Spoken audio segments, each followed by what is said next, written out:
All right, welcome everybody. Welcome to Shiloh Manor Farm. The owner of the facility actually has to be sitting in the back here. This is his facility. He does normally wedding venues out of it, and occasionally does some string quartets and other types of events here. If you like the place, tell them that you like it. Give it a good review on Google or whatever.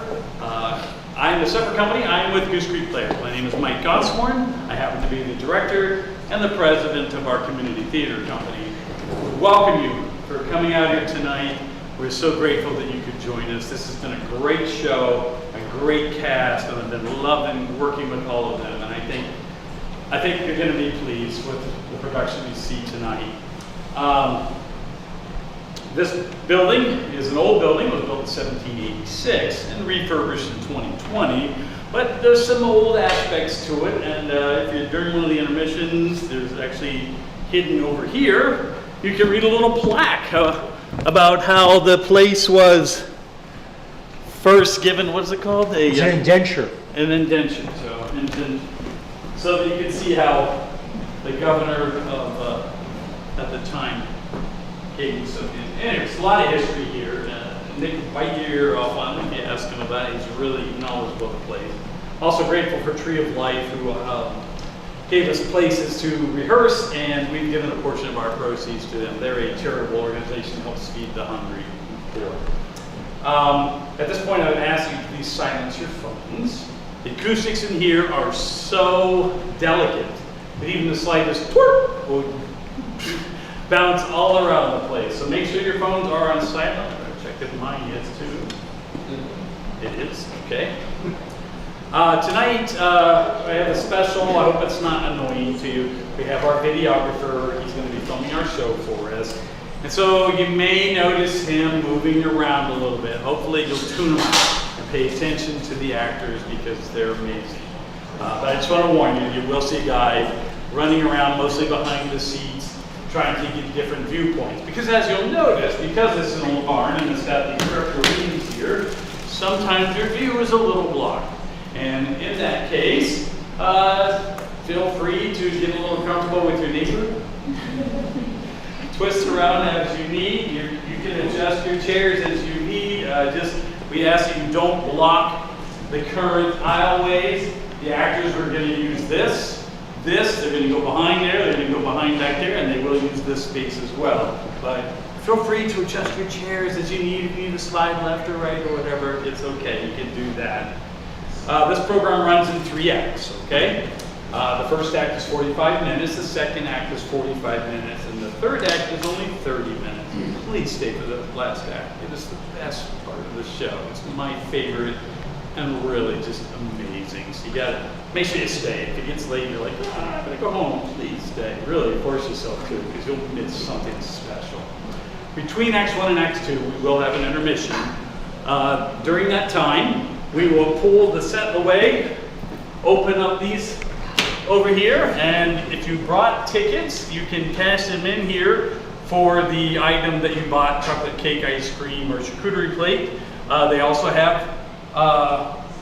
have drinks here. If you want to get drinks, there is wine. There is Pepsi, Diet Pepsi, coffee, tea. Did I miss anything, Nick? Water. Water, thank you. And water. Prices are available at the window. Okay, I just want to let you know about that. We'll try to make it as quick as possible during that play time. And when you get your stuff, you can feel free to eat at your seats. There's no problems with doing that. Afterwards, if you've got a piece of cake or ice cream or whatever, you're going to have a nice glass dish or a nice china plate. We'll try to come around and get them from you and take them back into the kitchen ourselves. So be careful. In the last show, somebody put their leftover ice cream and accidentally kicked it and had ice cream all over the floor. So be careful about that. Restrooms are back on the right over here. So it's the last door on the right, and if you've already used it, but there are 2 doors, 2 restroom doors, okay? Remember, keep the aisles clear. If you have to stand up, make sure you just go all the way to the back. Try not to, don't even stand in the middle here because this can be a little bit of congestion as my actors come come up and down. It's a very intimate environment here. And because of that, there isn't a huge amount of extra room. So you will see caricatures from the 1900s sitting around. And they're just here, back in their little time zone. So tried to ignore them as much as possible, but that's why they're sitting out. We just couldn't hide everybody off stage. You will also hear me from time to time, because we're in such a close-knit environment and my actors are everywhere. I may say stuff like, places! Places! In the theater world, whenever a director gives a command, it is proper for the cast to echo that command back so the director knows that they've heard it. And so you'll hear a little bit of that tonight. You're seeing some behind the scenes of how the theater works. Next thing is, said that already. Yeah, said that already. Oh, no, okay, there we are. No. So our line from the play. Oh yes, I'm sorry. Smoking. This is a non-smoking facility, and the grounds are non-smoking. There is a line in the play that says "Feel free to smoke." That is just part of the play. I couldn't drop it. It's part of the play, so he has to say it. The actor has to say the line. But I'll remind you again, there is actually no smoking allowed in the premises. And welcome back to 1901. Without further ado, Goose Creek Players is proud to present to you our town.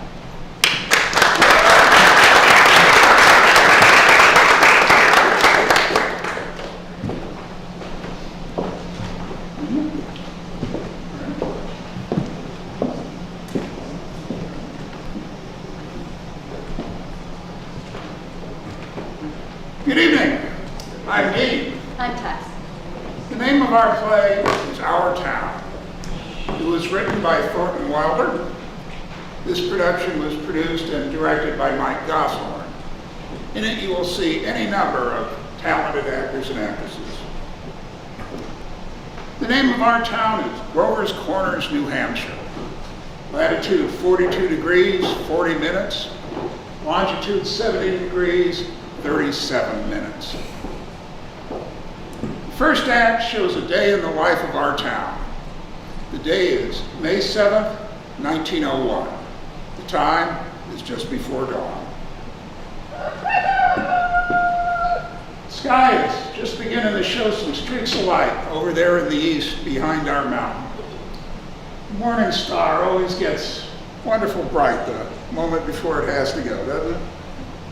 Well, I better show you how our town lies. Over here is Main Street. Down there is the railway station. Tracks go that way. Polish nuns across the pass, and some Canuck families. Congregational church is over there. Presbyterian's over there. Methodist and Unitarian are down there. Baptist is in the holler by the river. Catholic church is across the tracks. Over here is our town hall and post office combined. Jail's in the basement. William Jennings Bryan once made a speech from those very steps right there. Along here is a row of stores. Hitching posts and horse blocks in front of them. First automobile's going to come along in about 5 years. Belonged to banker Cartwright, our richest citizen. Lives in the big white house up there on the hill.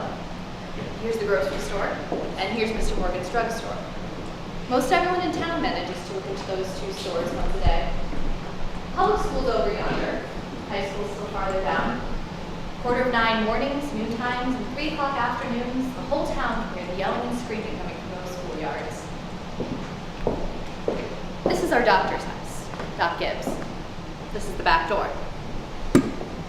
Here's some scenery for those of you who think you have to have scenery. This is Mrs. Gibbs' garden. Corn, peas, beans, heliotrope, hollyhocks, and a whole lot of burdock. Now in those days, our newspaper came out twice a week, the Grover Corners Sentinel. And this is Editor Webb's house. And this is Mrs. Webb's garden. Just like Mrs. Gibbs. And it's got a lot of sunflowers too. Right here, big butternut tree. Nice town, you know what I mean? Nobody very remarkable has ever come out of it, at least as far as we know. The earliest tombstone's up there in the cemetery on the mountain, say 1670, 1680? They're Grovers and Cartwrights and Gibbses and Percys.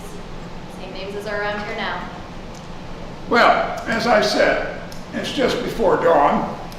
The only lights on in town are in a cottage over by the track where a Polish mother has just given birth to twins, and at the Joe Crowell house where Joe Jr. is getting ready to deliver the paper, and down at the depot where Shorty Hawkins is getting ready to flag the 545 for Boston.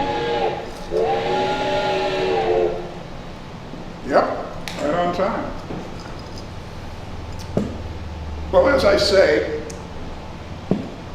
it's dark here in town, but out in the country there have been lights on for quite some time, with the milking and going on and all. But town people sleep late. So, another day has begun. And here comes Doc Gibbs down the street, coming back from that baby case. Here's his wife, coming downstairs to make breakfast. Doc Gibbs died in 1930. The new hospital's named after him. Mrs. Gibbs died first. A long time ago, in fact. She went out to visit her daughter, Rebecca, who married an insurance man in Canton, Ohio, and died there, pneumonia. But her body was brought back here. She's up in the cemetery there now, and with a whole mess of Gibbses and Percys. She was Julie Hersey, where she married Doc Gibbs in the Congregational Church over there. In our town, we like to know the facts about everybody. Here comes Mrs. Webb, coming downstairs to begin fixing her breakfast. Doc Gibbs got the call for that baby case at 1:30 this morning. And here comes Joe Crowell delivering the paper.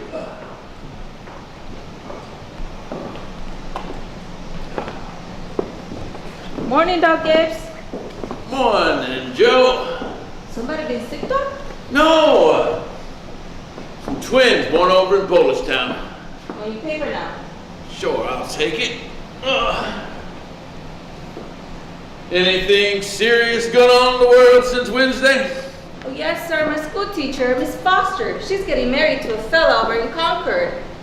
I declare. How do you all feel about that? Well, of course, it's none of my business, but I think if a person starts out to be a teacher, she ought to stay one. How's your knee, Joe? Fine, Doc. I never think about it at all. Only like you said, it always tells me when it's gonna rain. What's it gonna tell you today? Gonna rain? No, sir. Sure? Yes, sir. Your knee ever make a mistake? No, sir. Let me tell you something about that girl, Joe Crowell. Jo was awful bright. Graduated from high school here, head of her class. So she got a scholarship to Massachusetts Tech. Graduated head of her class there too. It was all wrote up in the Boston paper at the time. Going to be a great engineer, Jo was. Then the war broke out. She died in France. All that education for nothing. Hey, Bessie.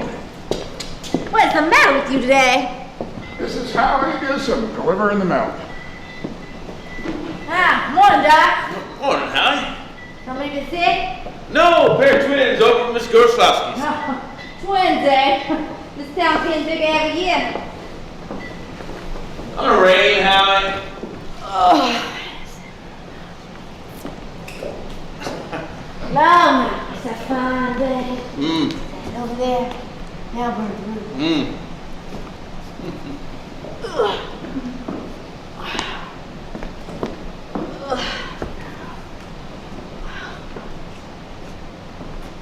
How's Bessie? Oh, Bessie.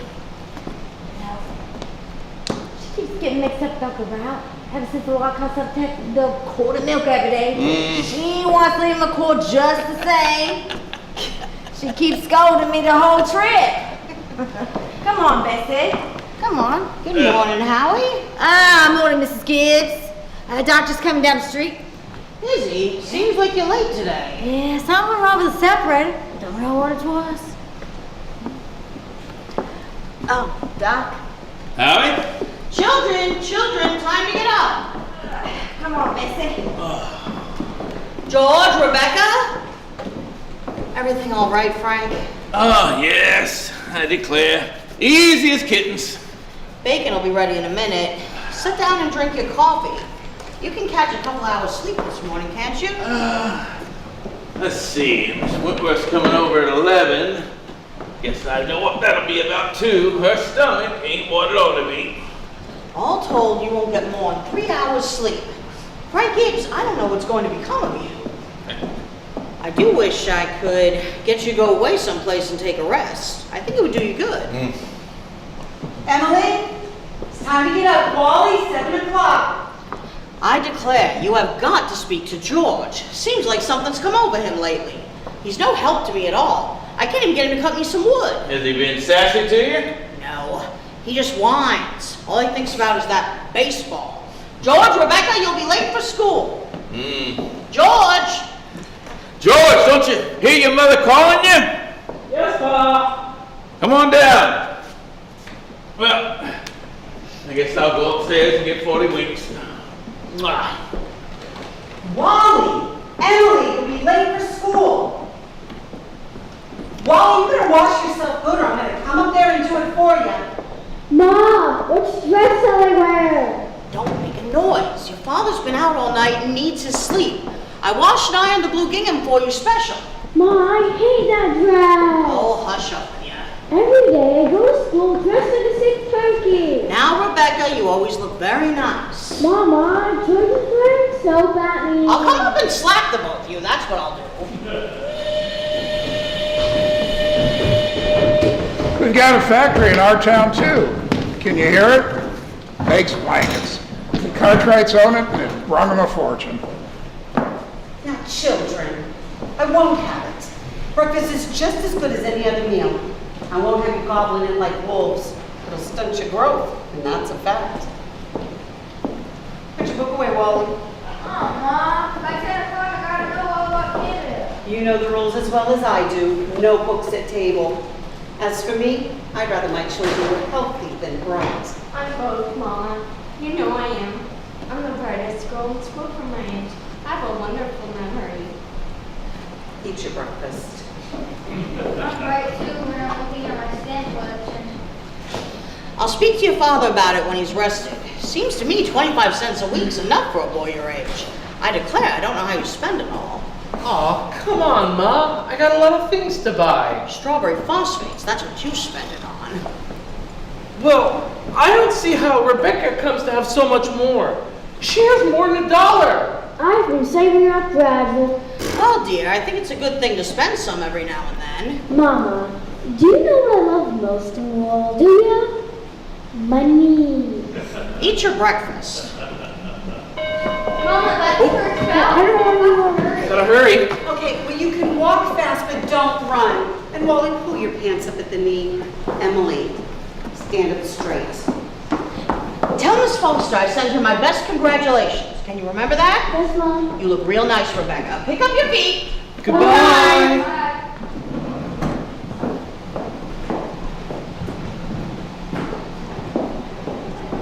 Here, chick, chick, chick. No, go away, go away. Here, chick, chick, chick. What's the matter with you? Fight, fight, fight, that's all you do. Huh, you don't belong to me. Where'd you come from? Now don't be so scared, nobody's gonna hurt you. Good morning, Myrtle. How's your cold? Well, I still have that tickle in the back of my throat. I told Mr. Webbers I don't know that I'll be going to choir practice this evening. It wouldn't do any good. Have you tried singing over your voice? Yes, but when I do that, I can't stay on the key. So I thought while I was resting myself, I'd string some of these beans. Let me help you. Beans have been good this year. I'm determined to put up 40 quarts if it kills me. Children say they hate them, but I notice they manage to get them down all winter. Now, Myrtle, I'm going to tell you something, because if I don't tell somebody, I'll burst. Julia. Here, give me some more of those beans. Myrtle, did one of those secondhand furniture men from Boston come to see you last Friday? No. Well, he called on me. At first, I thought he was a patient wanting to see Dr. Gibbs, and he wormed his way into my parlor, and Myrtle Webb, He offered me $350 for Grandmother Wentworth's highboy as I'm sitting here. Julia Gibbs. He did, that old thing. Why, it was so big I didn't know where to put it, and I almost gave it to Cousin Hester Wilcox. Well, you're gonna take it, aren't you? I don't know. What do you mean you don't know? $350. What's come over you? Well, if I could get the doctor to take the money and go away someplace on a real trip, I'd sell it like that. You know, Myrtle, it's been the dream of my life to see Paris, France. Julia. I don't know, it sounds crazy, I suppose, but all these years I've been promising myself that if we ever got the chance... Well, what does the doctor say about it? Well, I did beat about the bush a little and said that if I got a legacy, that's the way I put it, I'd make him take me somewhere. Mm-hmm. And what did he say? Oh, you know how he is. I haven't heard a serious word out of him since I've known him. No, he says, it might make him discontented with Grover's Corners to go traipsing about Europe. Better let well enough alone, he says. Every 2 years, he makes a trip to the battlefields of the Civil War, and that's no treat for anybody, he says. Well, Mr. Webb just admires the way the doctor knows everything about the Civil War. In fact, Mr. Webb is considering giving up Napoleon and moving over to the Civil War, only with Dr. Gibbs being one of the country's leading experts, it just, well, it makes him despair. It's a fact. Dr. Gibbs is never so happy as when he's at Antietam or Gettysburg. The times I've walked over those hills, Myrtle, stopping at every bush and pacing it all out like we was gonna buy it. Well, you know, Julia, if that second-hand man is really serious about buying it, you sell it, and then you'll get to see Paris. Just keep dropping some hints from time to time. That's how I got to see the Atlantic Ocean, you know. Oh, I'm sorry I mentioned it. But it seems to me that once in your life before you die, you ought to see a country where they don't talk in English and they don't even want to. Well, thank you, ladies. Thank you both very much. We're gonna jump ahead a few hours here, but before we do, we want to give you a little bit more information about our town. Sort of a historical perspective, if you will. For that, we've invited Professor Willard of our state university to join us this evening. Is Professor Willard here? Yes, Professor, please. Hello. Professor, good to see you. Please, have a seat. Yes. All right. If we could call on you for just a few brief remarks. Unfortunately, our time here this evening is a little bit limited. Yes, well, Grover's Corners. Grover's Corners. Yes, here it is. Grover's Corners. Now, Grover's Corners lies on the Pleistocene granite of the Appalachian Range. It's some of the oldest land in the world, and we're mighty proud of that. Now, it is cut through with a vein of a Denovian basalt, and then there's a smattering of Mesozoic shale, and some sandstone outcroppings, but they're all much more modern. 200 or 300 million years old at most. Now let's see. Oh yes, some fascinating fossils have been found. I dare I say some unique fossils. They can be seen. No, wait. They were found. I should tell you this. They were found on 2 miles from town, on Silas Peckham's cow pasture. And in any event, you can see them at our university museum anytime. Well, that is at any reasonable time. Now, would you like me to read some excerpts from Professor Gruber's writings on the meteorological situation, average rainfall? Afraid we don't have time for that, Professor. We might have a few words on the history of man here. Anthropological data? Anthropological data. Early Amerindian stock, Cotacachi tribes, no presence prior to the 10th century of the modern era. Now, all traces disappeared? No, there are still some traces among 3 local families. Now, more recently, end of the 17th century, migration of English brachiocephalic blue-eyed stock, mostly. And then following them, some Mediterranean peoples and some Slavs. And the population, Professor? 2,940. Yes? Oh, really? Well, in that case, the population at this moment is 2,942. Now, if you were to include the postal district, that contains 507 people. Well, then the population is 3,149.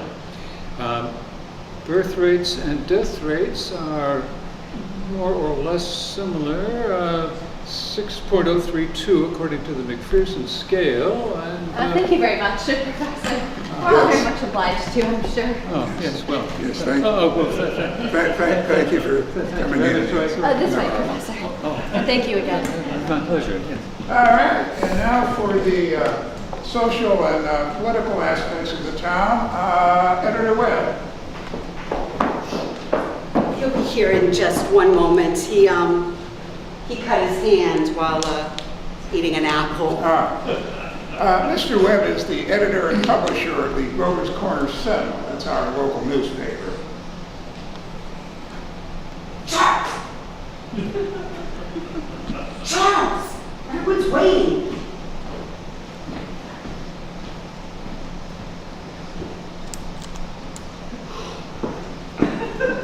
Mr. Webb?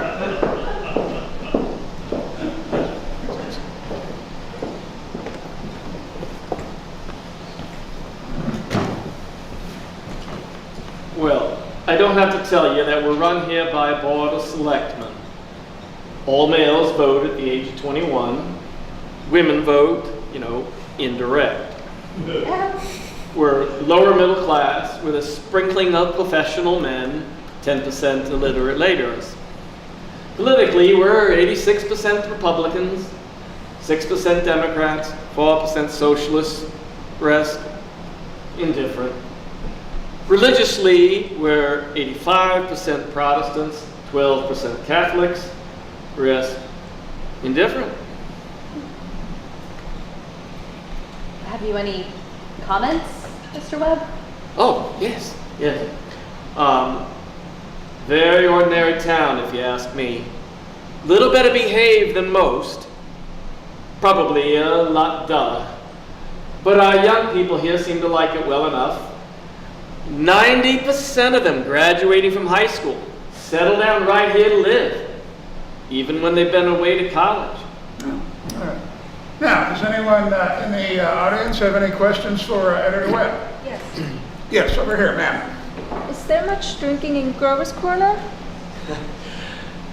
Well, ma'am, I wouldn't know what you call much. Saturday night, the farmhands meet down in Ellery Greenow's stable and holla some. We got 1 or 2 town drunks, but they're always having remorses every time an evangelist comes to town. No, ma'am, I wouldn't say liquor's a regular thing in the home, except in the medicine chest. Right good for snake bite, Always was. Thank you, Mr. Webb. Is there no one in town aware of Come the... forward, will you? We can all hear you. What were you saying? Is there no one in town aware of the social injustices and industrial inequalities? Oh, yes. Everybody is. Something terrible. Seems like they spend most of their time talking about who's rich and who's poor. Well, then, why don't you do something about it? Well, I don't know. I guess we're all hunting like everybody else for a way that the diligent and sensible can rise to the top and lazy and quarrelsome can sink to the bottom. But it ain't easy to find. Meanwhile, we do all we can to help those that can't help themselves, and those that can, we leave alone. Are there any other questions? Oh, Mr. Webb. Yes, I'm here. Mr. Webb, is there any culture or love of beauty in Grover's Corners? Well, ma'am, there ain't much. Not in the sense that you mean. We've got some girls that play the piano at the high school commencement, but they ain't much happy about it. No, ma'am, there isn't much culture, but maybe this is the time to tell you that we've got a lot of pleasures of a kind here. We like the sun coming up over the mountain in the morning, and we all notice a good deal about the birds. We pay a lot of attention to them, and we like to watch the changes of the season. Everybody knows about them. But those other things, ma'am, no, there ain't much. Robinson Crusoe and the Bible, Handel's Largo, we all know that, and Whistler's Mother. Those are about as far as we go. So I thought. Thank you, Mr. Webb. Yes, thank you very much, Mr. Webb. Now we're going to go back to the town. It's early afternoon, and all 2,942 have had their dinners. All of the dishes have been washed. There's an early afternoon call on Main Street. Some buzzing and some humming coming from the school buildings. Just a few buggies out on Main Street. Horses dozing at the hitching post. You all remember what that was like.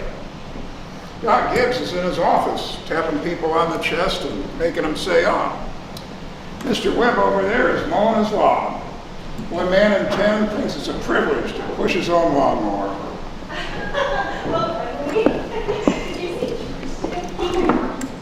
No, I take that back. It's later than I thought. There are the school children coming home from school already. Oh, Emily, you should come over to my place. I can't, Lois. I've got to go home and help my mother. I promise.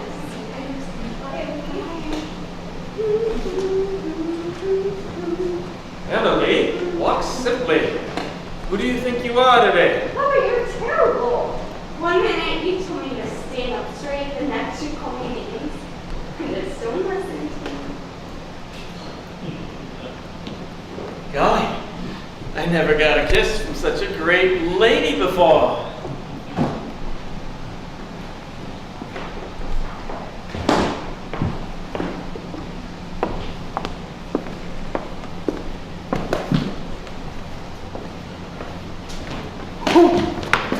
Excuse me, Mrs. Forrest. Well, I'm playing your fields, young man. You got no business playing baseball on Main Street. Awfully sorry, Mrs. Forrest. Whew. You made a very nice speech in class today, Emily. Thank you. I was really ready to make a speech about the Monroe Doctrine. But at the last minute, Miss Perkin made me talk about the Louisiana Purchase instead. I worked an awful long time on both of them. Gee, Emily, from my window up there, I can just see your head at nights when you're doing homework. Can you? You sure do stick to it. I don't see how you could sit still that long. I guess you must like school. Well, I always feel something you have to go through. Yeah? I don't mind it, really. It passes the time. Say, Emily, suppose we set up a kind of telegram from your window to mine, and every so often you throw me a kind of hint or two about one of those algebra problems? I don't mean the whole answer, just maybe a kind of hint or two. Oh, I think hints are allowed. So, if you got stuff, George, just whistle to me, and I'll give you some hints. Gee, Emily, I guess you're just naturally bred. I figure that it's just the way a person's born. Yeah? Well, when I grow up, I want to be a farmer. And my Uncle Luke says that when I'm ready. And if I'm any good, I can just kind of gradually have it. You mean the house and everything? Yeah. Well, I better get going to the baseball field. Thanks for the talk, Emily. Good afternoon, Mrs. Webb. Good afternoon, George. So long, Emily. So long, George. Emily, why don't you have a seat and help me string some of these beans for the winter? That George Gibbs sure let himself have a real conversation now, didn't he? My, he's growing up. How old would George be? I don't know. I'm guessing he's about 16. Mama, I made a speech in class today, and I was very good. You'll have to recite it for your father at supper. What was it about? The little beans he had on purchase. It was like silk off a spool. I've been writing speeches all my life. Mama, aren't these big enough? Try and get them a little bigger, dear, if you can. Mama, will you answer me a question serious? Seriously, dear, not serious. Seriously, will you? Of course I will. Mama, am I good looking? Of course you are. All my children have got good features. I'd be ashamed if they hadn't. But Mama, that's not what I mean. What I mean is, am I pretty? I've already told you, yes. You have a nice, young, pretty face. Now that's enough of that. I've never heard of such foolishness. Mommy, you never tell us the truth about anything. I am telling you the truth. Mama, were you pretty? Yes, I was. If I do say it myself, I was the prettiest girl in school. Next to Mamie Cartwright.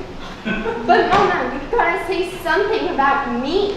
Am I pretty enough to get people, to get anybody interested in me? Emily, you're making me tired. You're pretty enough for all normal purposes. Now, that's enough of that. Come along and bring that bowl with you. Oh, Mama, you're no hope at all. Well, thank you very much, ladies. Thank you, Mrs. Webb. Thank you, Emily. We're going to take a pause here again because there are a few more things we'd like to know about the town. This is a real good time to tell you that the Cartwright interest have begun building a new bank here in town. Had to go all the way over to Vermont for the marble, sorry to say. And a friend of ours has asked us what we think that they ought to put in the cornerstone of the building for people to dig up, 1,000 years from now. Of course, they're going to put in a copy of the New York Times and a copy of Mr. Webb's Sentinel. The reason we're so interested in all of this is because some scientific fellows have come up with a way of coating all those pages of reading material with a special glue, a silica glue, that will make it last for 1,000, maybe even 2,000 years. We're putting in a Bible, and the Constitution of the United States, and a copy of Shakespeare's plays. What do you say, folks? What do you think?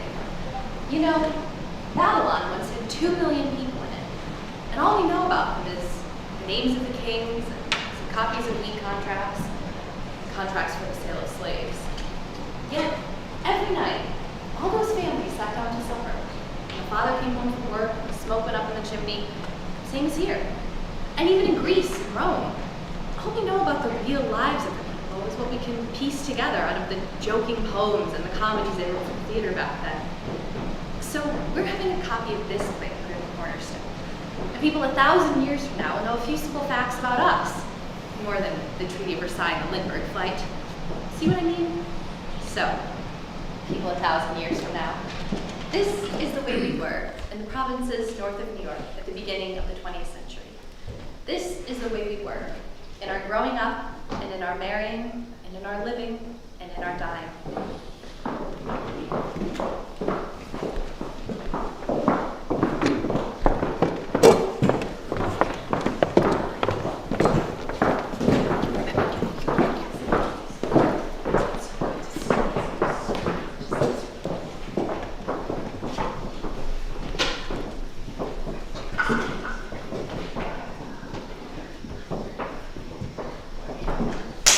All right, let's begin with Blessed be.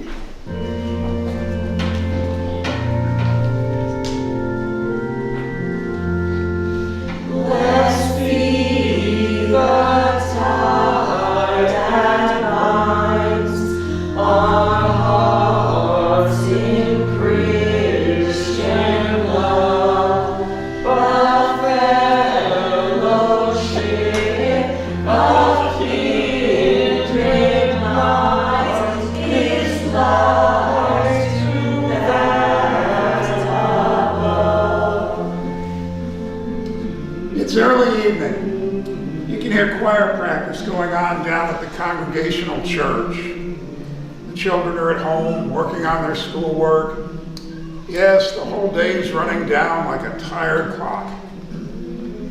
Okay, now, look everybody. Music come into this world to give pleasure. Now, once again, with pleasure. Blessed be the tie that binds our hearts in Christian love, the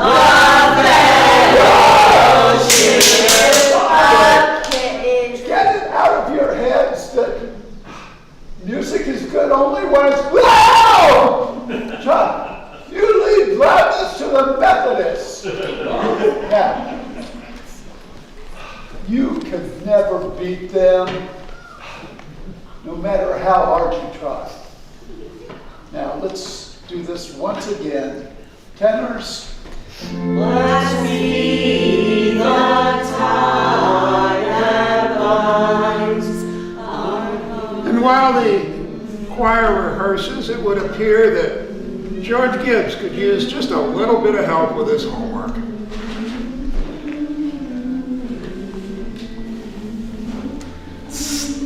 Emily! Hello? Hello? I can't work at all. The moonlight's so terrible. Emily, did you get the third problem? Which? The third! Yes, George.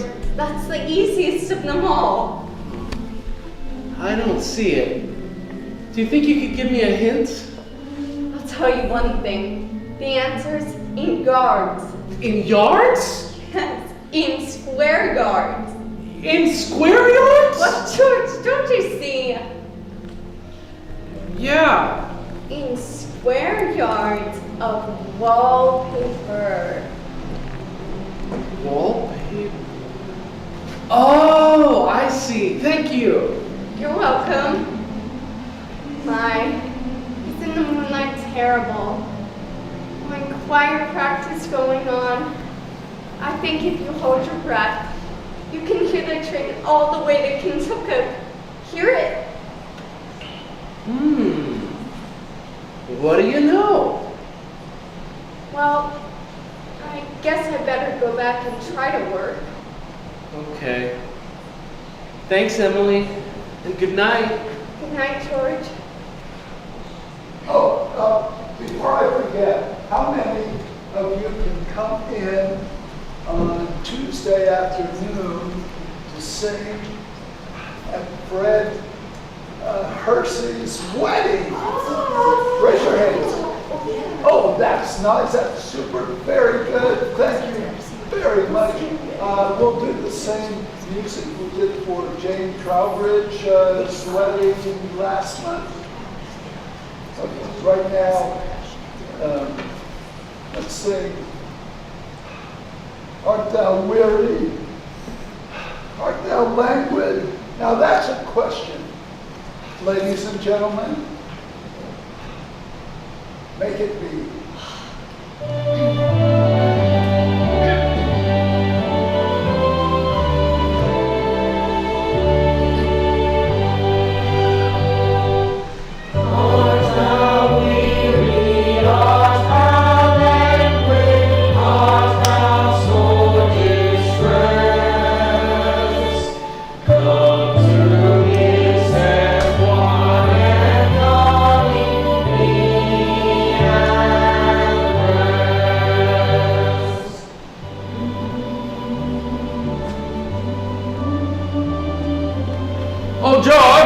can you come down for a minute? Yes, Pa.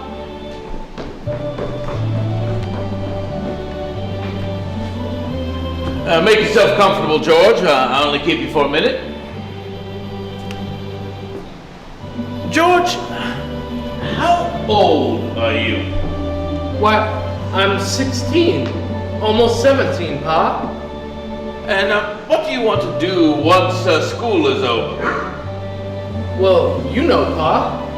I want to be a farmer on Uncle Luke's farm. You'll be willing, will you, to get up early and milk and feed the stock, and you'll be able to hay and hoe all day? Well, sure I will, Pa. What do you mean? Well, George, when I was in my office this afternoon, I heard a funny sound. What do you think that sound was? It was your mother chopping wood. There you see your mother getting up early every morning, making meals all day, washing and ironing, and still she has to go out back and chop wood. I guess she got tired of asking you. Just gave up and thought it'd be easy to do herself. Yet you eat her meals in the morning, you put on the clothes she makes nice for you, and then you run off and play baseball.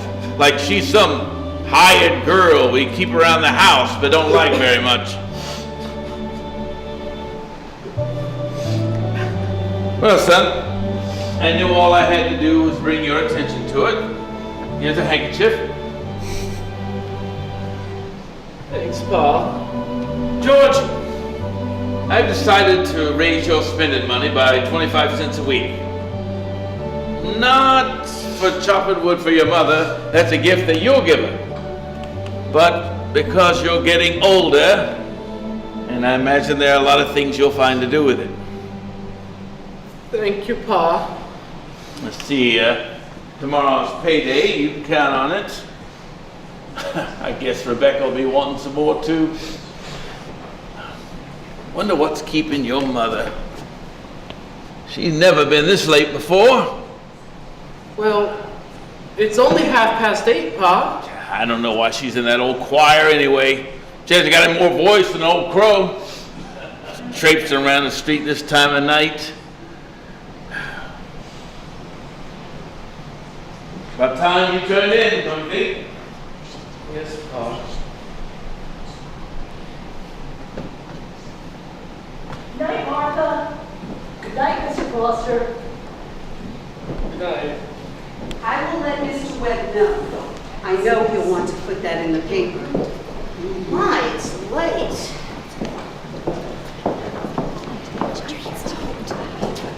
Good night, Irma. Good night. Real nice choir practice, wasn't it? Myrtle Webb, look at the moon, will you? Potato weather for sure. Now listen, I didn't want to say anything when the others were around, but it's the worst scandal that was ever in this town. What? Well, Simon Stimson. Now, Luella. To have the choir master drink and be drunk. And you know he was drunk tonight, you know he was.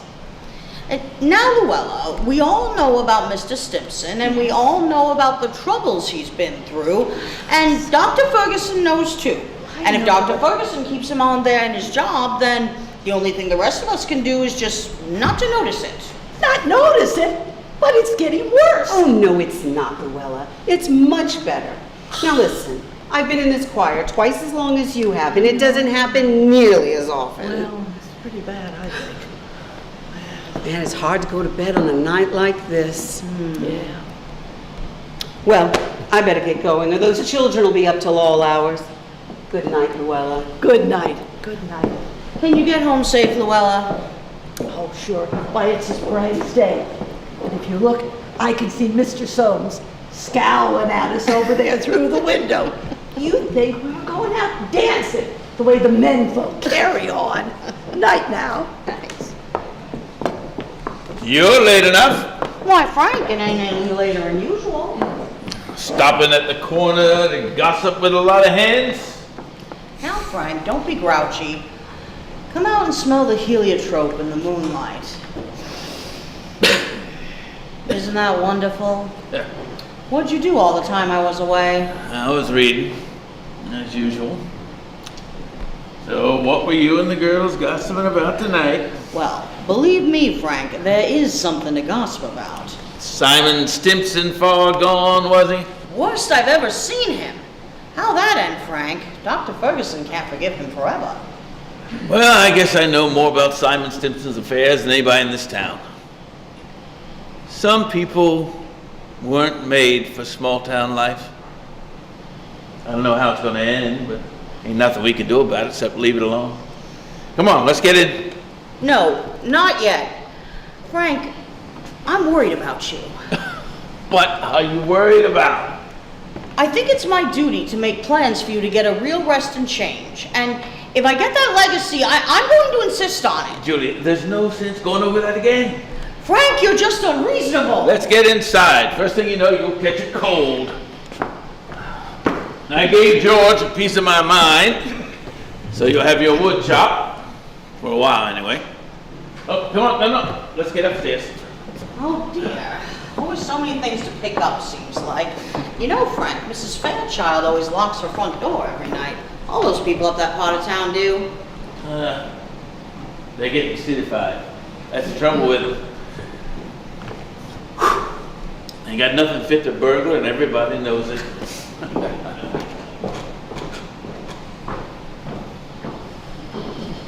Get out, Rebecca. There's only enough room at this window for one. Well, let me look just a minute. Well, then go use your own window. I did, but there's no room there. George, do you know what I think? Do you? I think maybe the moon's getting near and near. There'll be a big explosion. Rebecca, you don't know nothing. If the moon were getting closer and closer, then the people who stare at it all night with the telescopes would have said something, and then it would have been in the paper. George, is the moon shining on South America, Canada, and half the whole world? Well, probably.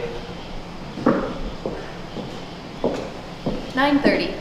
Most of the lights are out. No, there's Constable Warren trying a few doors on Main Street. And here comes Editor Webb, after putting his newspaper to bed.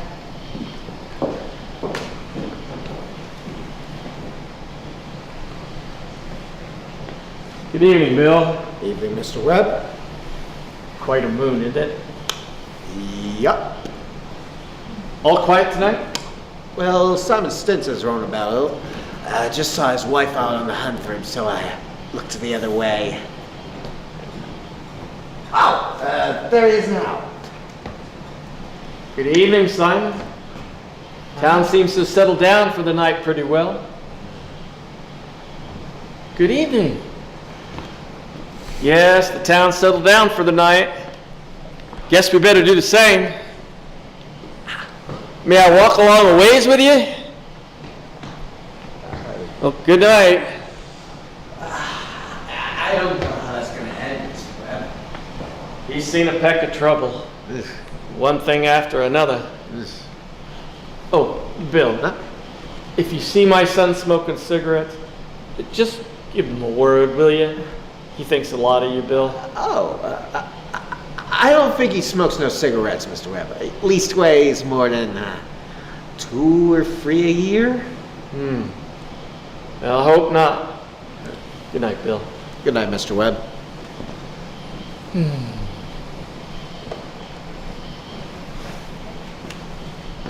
Who's that up there? Is that you, Merle? No, it's me, Papa. Emily, why aren't you in bed? I don't know. I just can't sleep yet, Papa. Moonlight's so wonderful. When the smell of mist gives feeling of trouble, can you smell it? Yes. Having any troubles on your mind, have you, Emily? Troubles, Papa. No. Well, enjoy yourself. Don't let your mother catch you. Good night, Emily. Good night, Papa.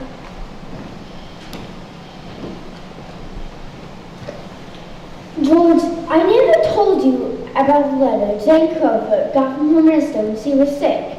He wrote Jane a letter, and on that envelope, the address was like this. It said, St. Crowfoot, the Crowfoot Farms, Grover's Corners, Sutton County, New Hampshire, the United States of America. Well, what's funny about that? But listen, it's not finished. Oh. The United States of America, the continent of North America, the Western Hemisphere, the Earth, the solar system, the universe, the mind of God.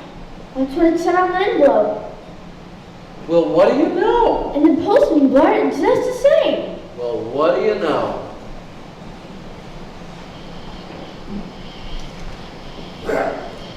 That's the end of the first act, friends. You can step outside now and smoke, those of you who smoke. Except that you can't smoke. All right, I'll be opening up the window over here so that you can get concessions if you want while we have a brief intermission.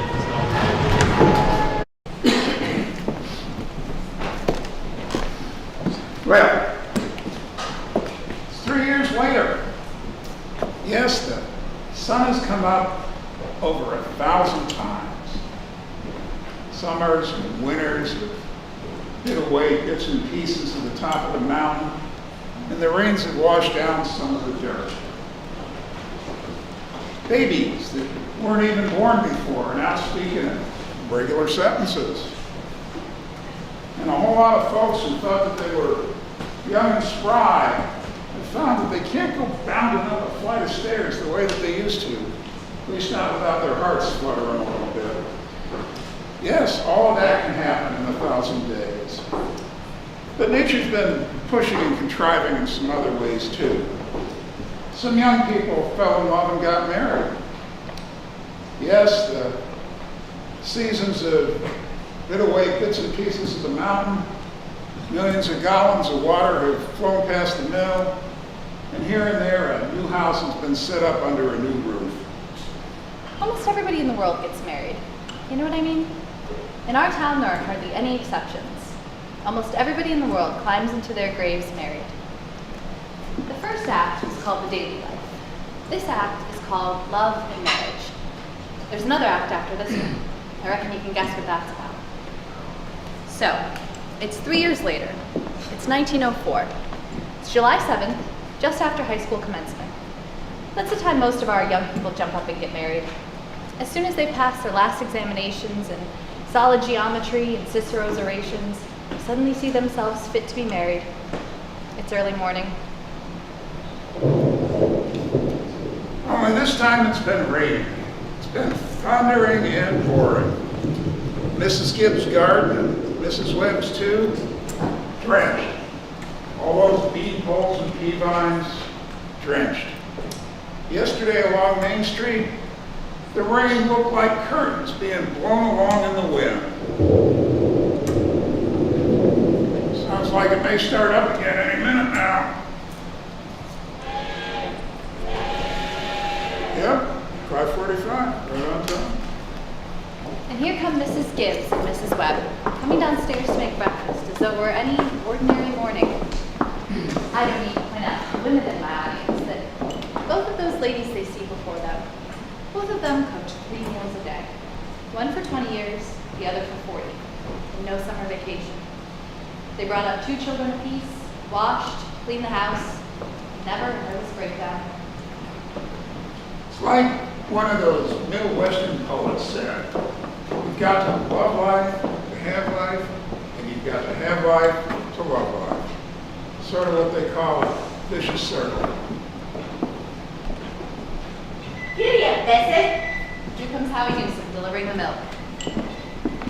And there's Cy Crowell, delivering the newspaper, just like her sister before her. Oh, morning, Howie. Morning, Cy. Anything in the papers I ought to know? Nothing much, except we're losing the best baseball pitcher Grover's Corners ever seen. George Gibbs.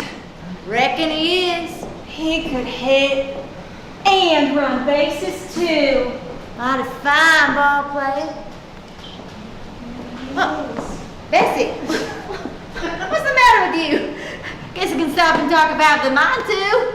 I just don't see how you can give a thing like that up just to get married. I mean, would you, Howie? Can't tell, Si. I got no telling that way. You're at Purcellville. Seeing if there's anything I can do to prevent a flood. The river's been rising all night. Si Crow's all worked up about George Gibbs behind the basement. Ah, yes, sir, that's the way it goes. Well, back in my day, we had a baseball player. Even George Gibbs couldn't touch him. Name of Hank Todd. Went down to Maine to get with Boston. Mighty fine ball player. Howie, how's the weather look to you? Ain't bad. Ain't bad at all. Think maybe you'll clear up for good. See y'all? Good morning, Howie. Do you think it's gonna rain again? Morning, Mrs. Gibbs. Rain so heavy, I think maybe it'll clear up. Certainly hope it will. How much you want today? I'm going to have a house full of relations, Howie. It looks to me like I'll need 3 of milk and 2 of cream. My husband says to tell you how we hope they'll both be very happy, Mrs. Gibbs. No, they will. Thanks a lot, Howie. Tell your husband I hope he gets there to the wedding. He'll get there. He'll get there if he can. He still needs to fix that separator. Good morning, Miss Newsom. Now, I know I told you I needed 4 quarts, but I was hoping you could spare me another. And 2 creams. Think it'll start raining again? I have to tell Mrs. Gibbs how I might lighten up. Well, my husband says to tell you how we hope they'll both be very happy, Mrs. Webb. No, they will. Well, thank you. And thank your husband for me, too. Now, we'll see you both at the wedding tonight, right? Yes, Mrs. Webb. We'll get there. We'll miss that. Oh, that's Well, Ma, the time has come. You're losing one of your chicks. Frank Gibbs, don't you say another word. I feel like crying every minute. Sit down and drink your coffee. Yeah. Groom's up, shaving himself. Although there ain't an awful lot to shave. Whistling and humming like he's glad to leave us. Every once in a while he looks in the mirror and says, I do. But that doesn't sound too convincing to me. I declare, Frank, I don't know how he'll get along. I've arranged his clothes and seen to it he's put warm things on, and Frank, they're too young. Emily won't think of such things, and he'll catch his death of cold within a week. Julian, I was thinking about my wedding morning. Now don't start that, Frank Gibbs. I was the scaredest young fella in the state of New Hampshire. I thought I'd made a mistake for sure. And then I saw you coming down the aisle, and I thought you were the prettiest girl I'd ever seen. The only trouble was I'd never seen you before. There I was in the Congregational Church marrying a total stranger. And how do you think I felt? Frank, weddings are perfectly awful things. Farces, that's what they are. Here, I've made you something. Why, Julia, I said, French toast? Tain't hard to make, and I had to do something.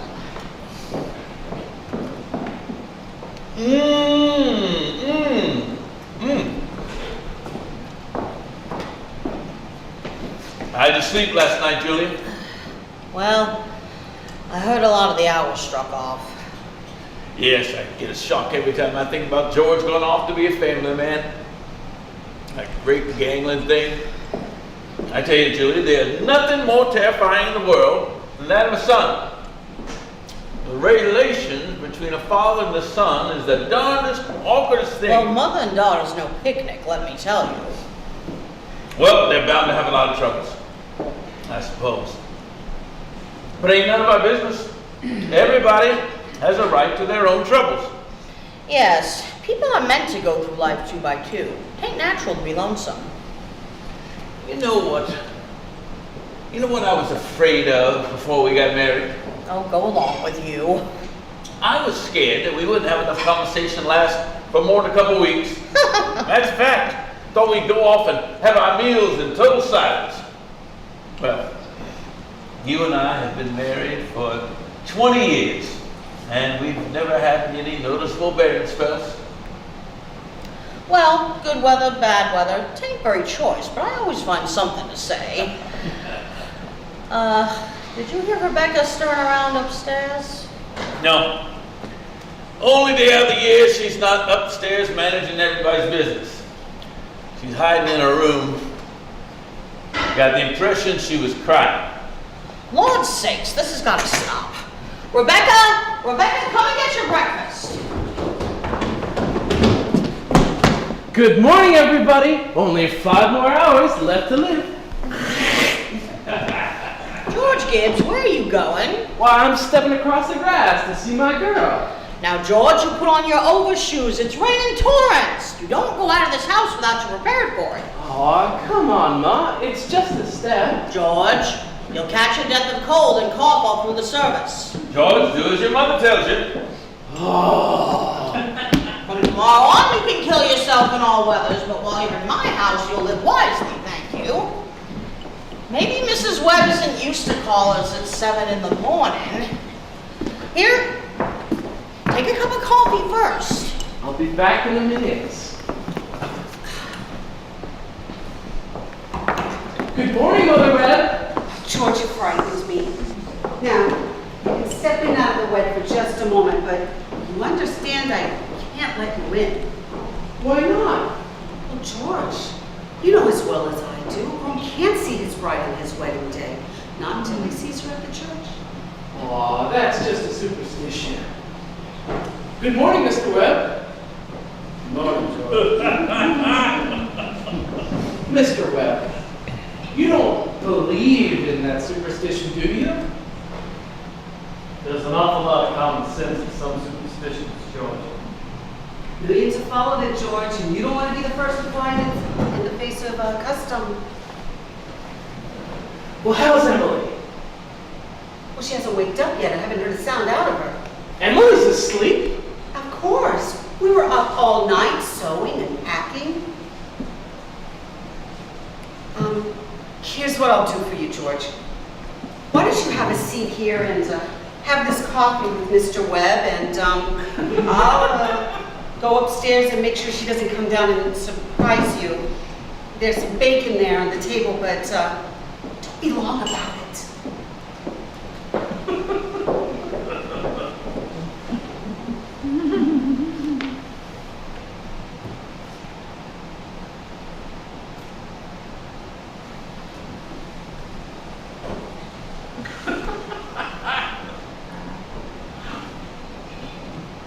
Well, George, how are you? Oh, fine. Fine. Mr. Webb, what sense could there be in a superstition like that? Well, you see, on her wedding morning, girls' heads have to be full of clothes and one thing and another. Don't you think that's probably it? Yes. I never thought of that. And the girls have to be a mite nervous on her wedding day.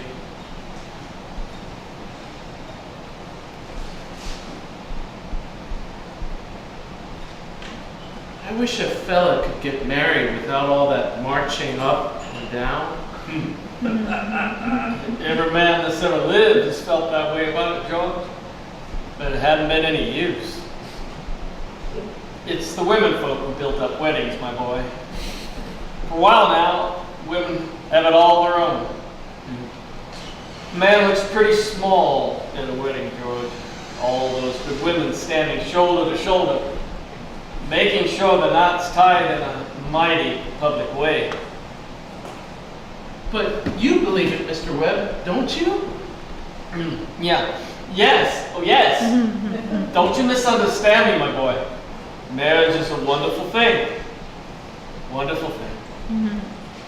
Don't you forget that, George. No, sir.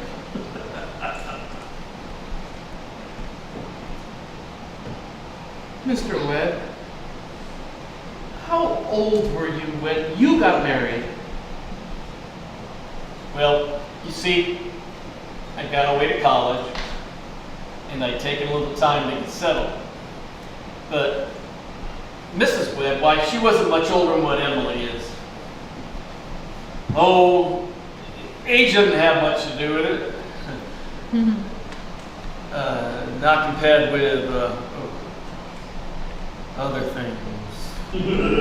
What were you going to say, Mr. Webb? I don't know. Was I going to say something?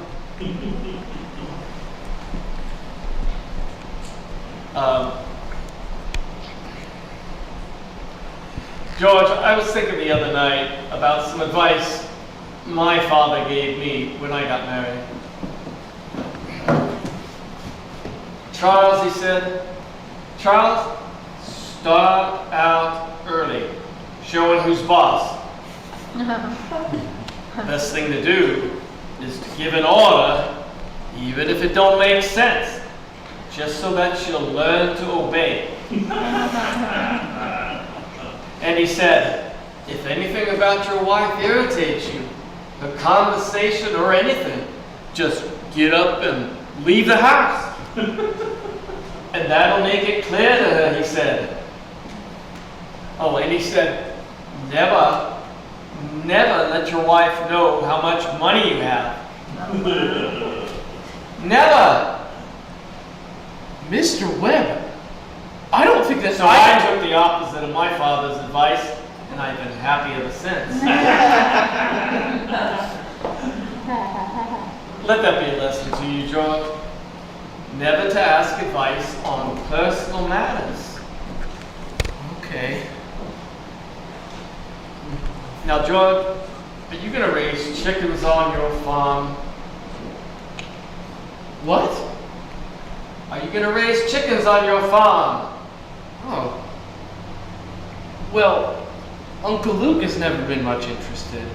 But I was thinking. Well, a book came into my office the other day on the Philo system of raising chickens. I want you to read it. I've been thinking of starting in a small way in the backyard and putting an incubator in the cellar so that we can have Charles Webb, are you talking about that old incubator again? I thought you would be talking about things a little more worthwhile. Well, Myrtle, if you want to give the boy some good advice, I'll go upstairs and leave you alone with him.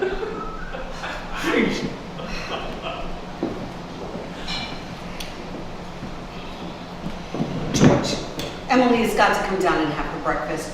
She sends you her love, but she doesn't want to see you. So, goodbye. Goodbye.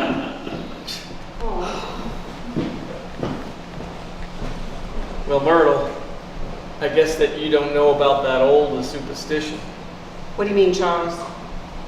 Since the caveman, no bridegroom should see his father-in-law on the day of the wedding, or near it. Now remember that. Well, thank you, Mr. Webb. Thank you, Mrs. Webb. We're going to interrupt again here. You see, we'd like to know how all of this began. This wedding, this plan to spend a lifetime together. We're really interested in how big things like this first get started. You know how it is. You're 21 or 22 and you make a few decisions and then whoosh, you're 70, you've been a lawyer for 50 years, and that white-haired lady by your side has eaten over 50,000 meals with you. How do such things like that first get started? George and Emily are going to show you now the conversation they had when they first realized that, as the saying goes, they were meant for one another. But before they do it, I want you to try and remember what it was like to have been very young. And particularly the days when you were first in love, when you were like a person sleepwalking. You didn't quite see the street you were in. You didn't quite hear what was said to you. You were just a little bit crazy. Will you remember that, please? Now, they'll be coming out of school at 3 o'clock. George has just been elected president of the junior class. And as it's June, that means he'll be president of the senior class all next year. Emily has just been elected secretary and treasurer. I don't need to tell you how important that is. Yep, there they are coming down Main Street now. Oh, Emily, want to go over to Mr. Morgan's drugstore and get strawberry phosphate? I can't, Louise. I've got to go home. Oh, okay. Bye. Oh, Ernestine, can you come over tonight and do Latin? Oh, isn't that Cicero the worst thing? Tell your mother you have to. Will do. Bye, Emily. Bye. Oh, goodbye, Helen. Goodbye, Fred.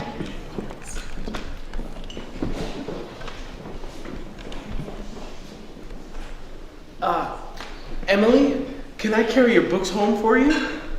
Why, thank you. It isn't far. Oh, excuse me a moment. Hey, Bob, if I'm late to practice, go ahead and start anyways and throw Herb some long, high ones for me. Goodbye, Lizzie. Goodbye, Lizzie. I'm awful glad that you were elected too, Emily. Thank you. Emily? Why are you mad at me? I'm not mad at you. Well, you've been treating me awful funny lately. Well, since you asked me, I might as well say it right out. Goodbye, Miss Corcoran. Goodbye, Miss Corcoran. What is it?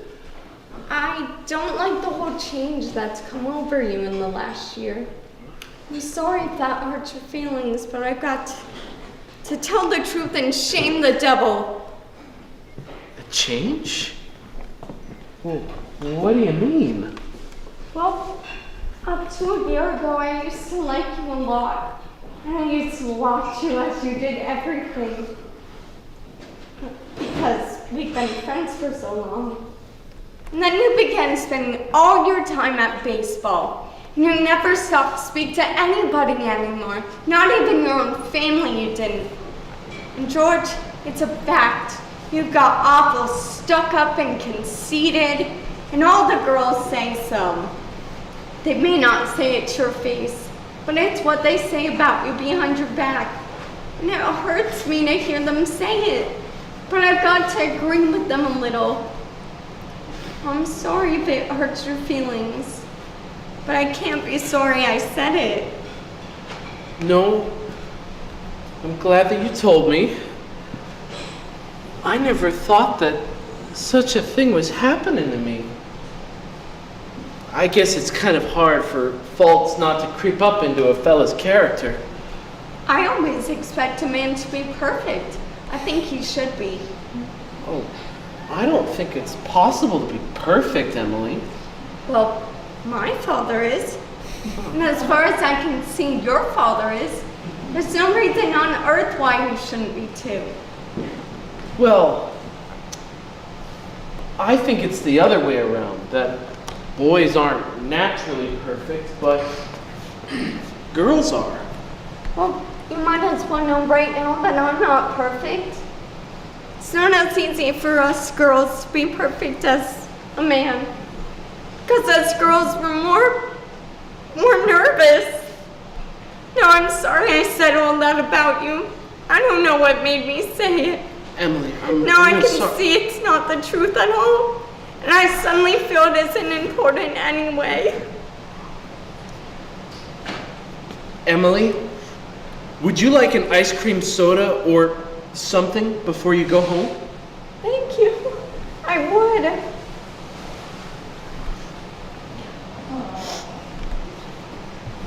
Hello, Stu. How are you?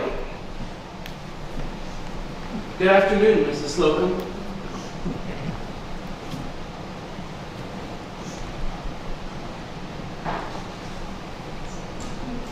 Well, hello there, George. Hello, Emily. What do you two kid?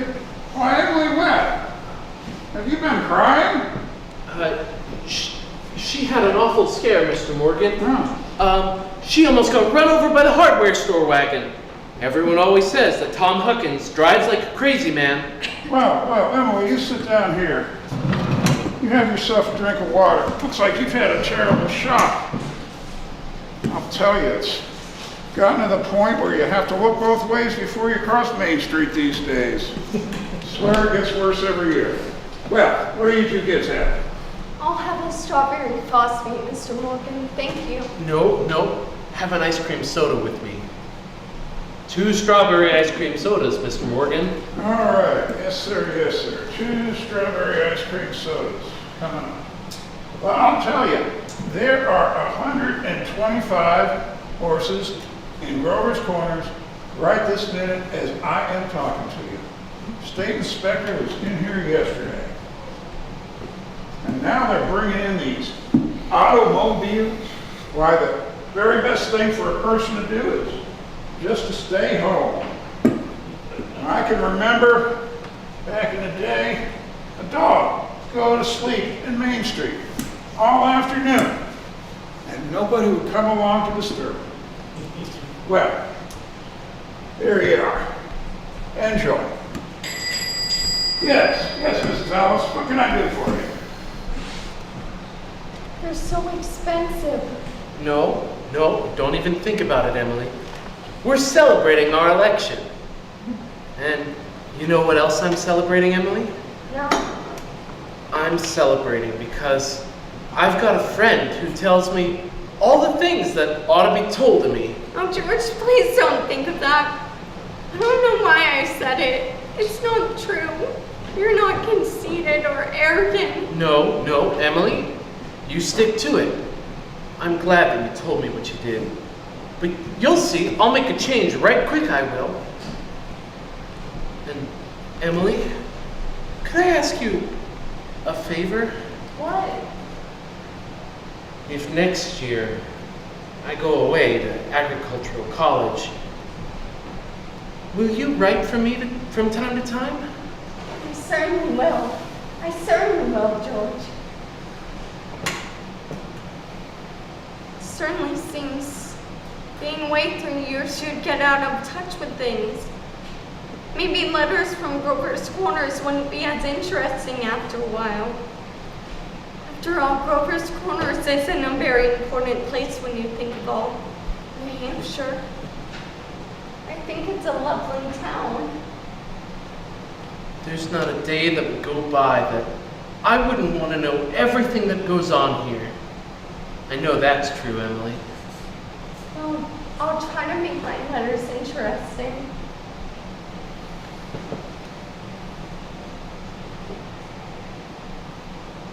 You know, Emily, every time I meet a farmer, I ask him if he thinks it's important to go to agricultural school, to be a good farmer. George! And why, they say that it's often a waste of time. They can get all that information anyways in the pamphlets. And Uncle Luke is getting old, and he's about ready for me to take over tomorrow if I could. If, like you said, going away to other places and meeting other people, if that could happen to someone, then gosh, I don't want to go away. And maybe those new people aren't any better than the old ones, and well, Emily, you're as good a friend as I've got. Gosh, I don't really want to go away. But George, maybe it's very important for you to go and learn all that about cattle judging and soils and all that. Of course, I don't know. Emily, I've made up my mind. I'm not gonna go. I'll tell Pa about it tonight. George, I don't see why you have to decide right now. It's a whole year away. Well, I'm glad you told me about that fault in my character.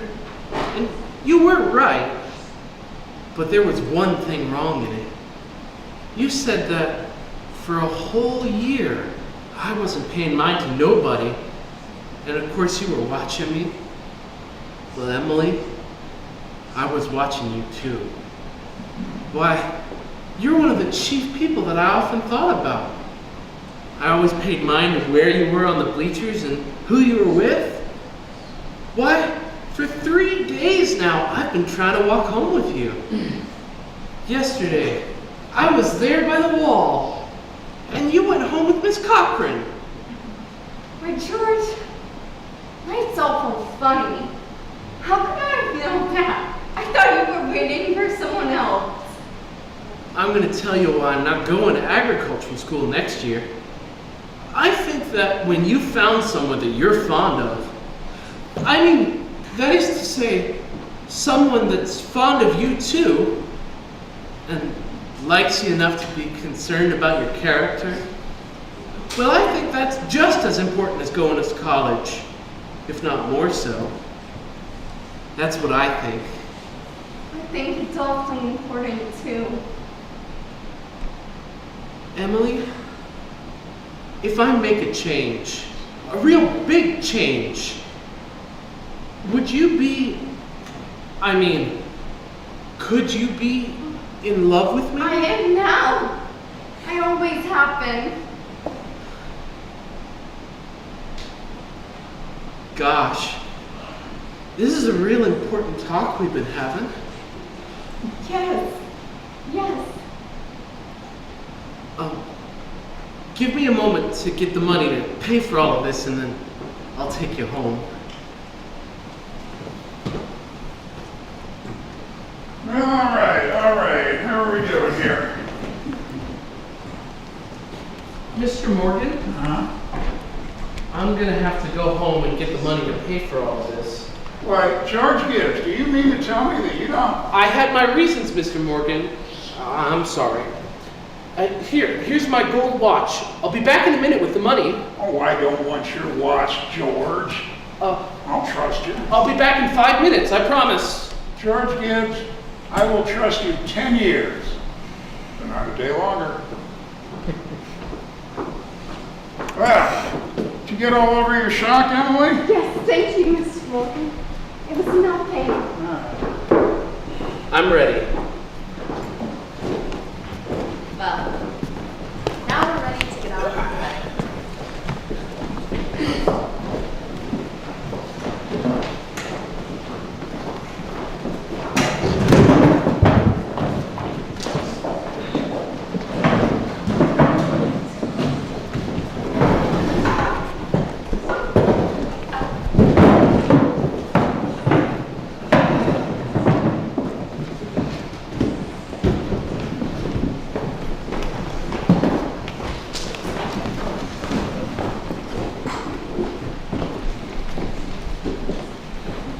There are a lot of things to be said about a wedding.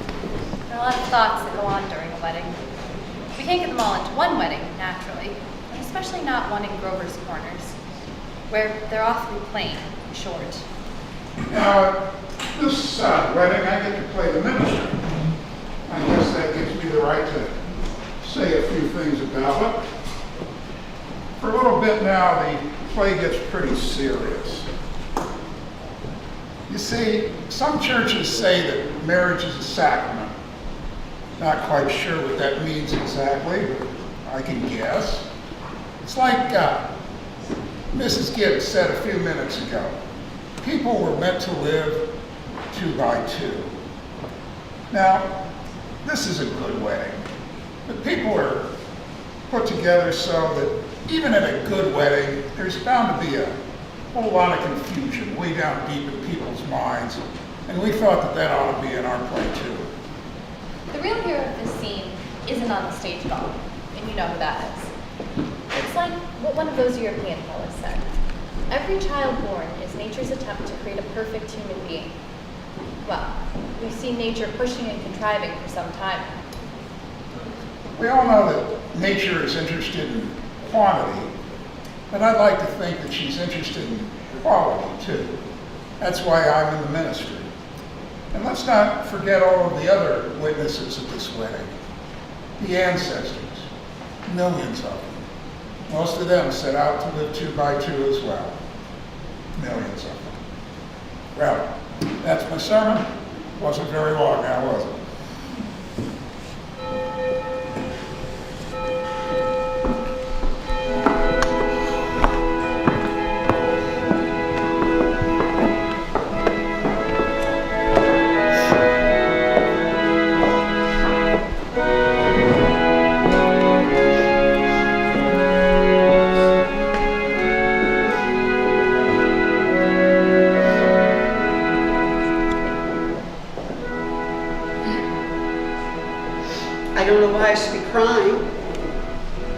I mean, there's nothing to cry about.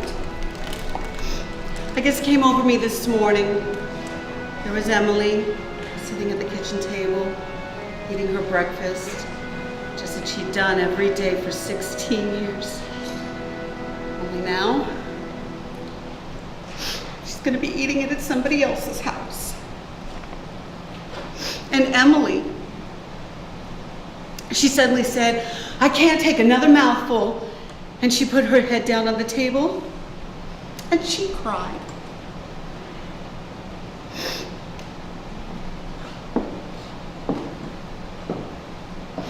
I just got to say it.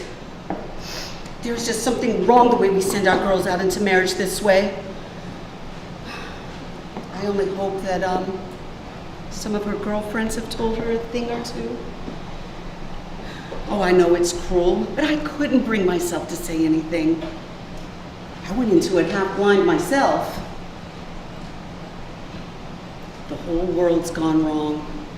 That's what's the matter. Oh, look. Here they come.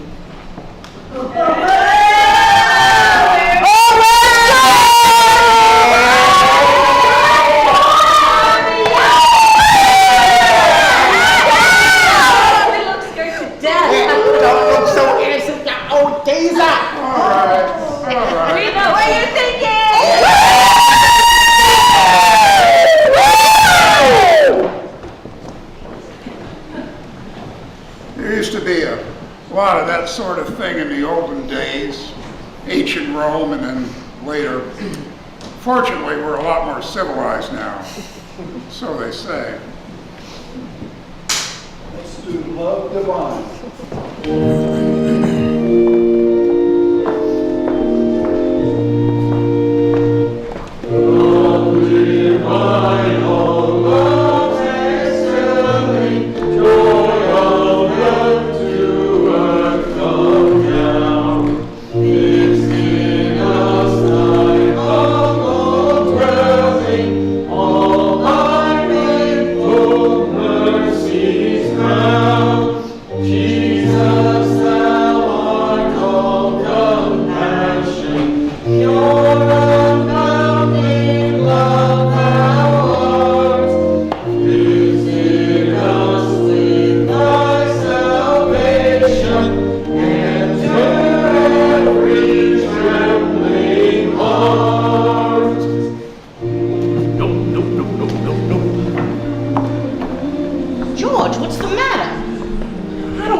Where's Emily? George, you gave me such a turn. Cheer up, Ma. I'm getting married. Let me catch my breath a minute. Now, Ma, save Thursday nights. Every Thursday, Emily and I will be over for dinner. Just you wait and see. Why are you crying, Ma? Come now, we have to get ready for this.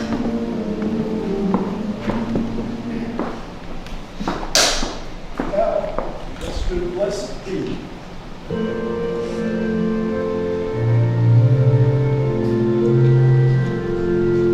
Blessed be the tie that binds our hearts in Christian love, the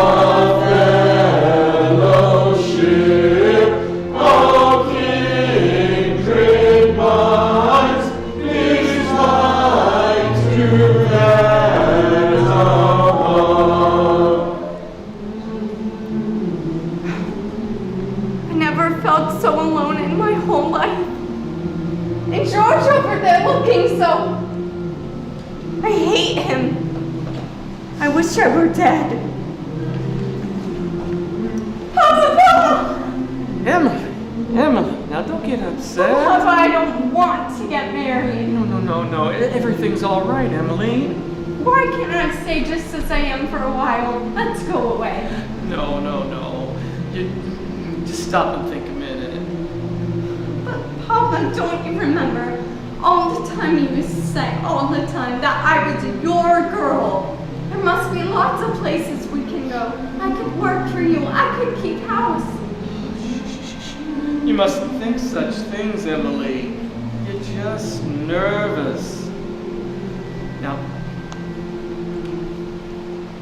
George, will you come here a minute? Why, you're marrying the best young fella in the whole world. George is a fine fella. But Papa,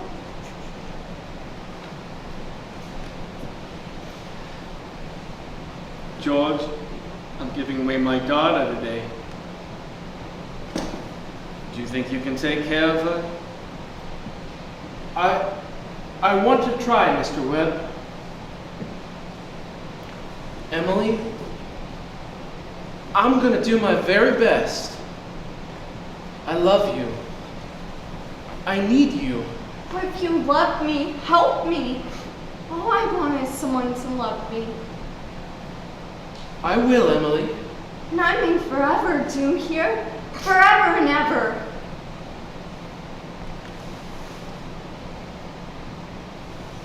Come, they're all waiting for us. Now you know it's gonna be all right.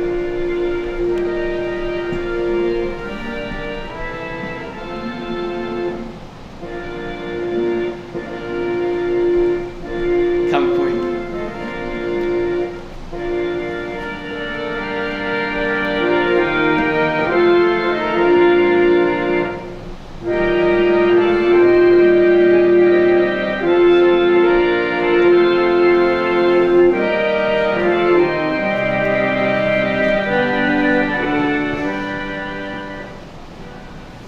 Do you, George, take this woman, Emily, to be your wife? Perfectly lovely wedding.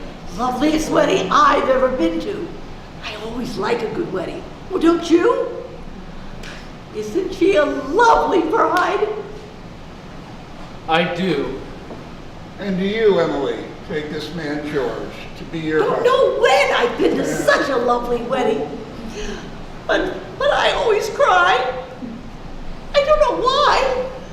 I just always cry. But I'm sure they'll be very happy. Oh, isn't it lovely? I've married more than 200 couples in my day. Do I believe in it? Oh, I don't know. Smith marries Jones. Millions of them. The cottage, the go-kart, the Sunday afternoon drives in the Ford, the first rheumatism, the grandchildren, the second rheumatism, the deathbed, the reading of the will. Well, maybe once in 1,000 times it's interesting.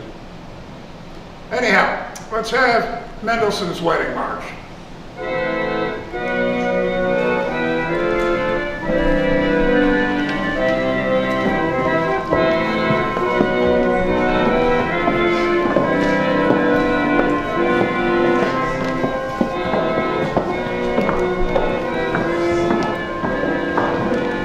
Aren't they a lovely couple? Oh, it's the loveliest wedding I have been to. I'm sure they'll be very happy. I always say, happiness is the great thing. The important thing is to be happy.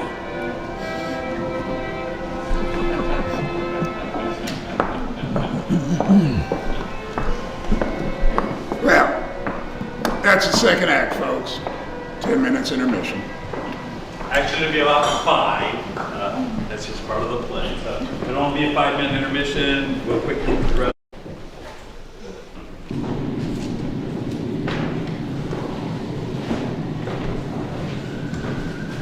This time, 9 years have gone by. It's summer 1913. Gradual changes in Grover's Corners. Horses are getting rarer now. Farmers are coming into town in Fords.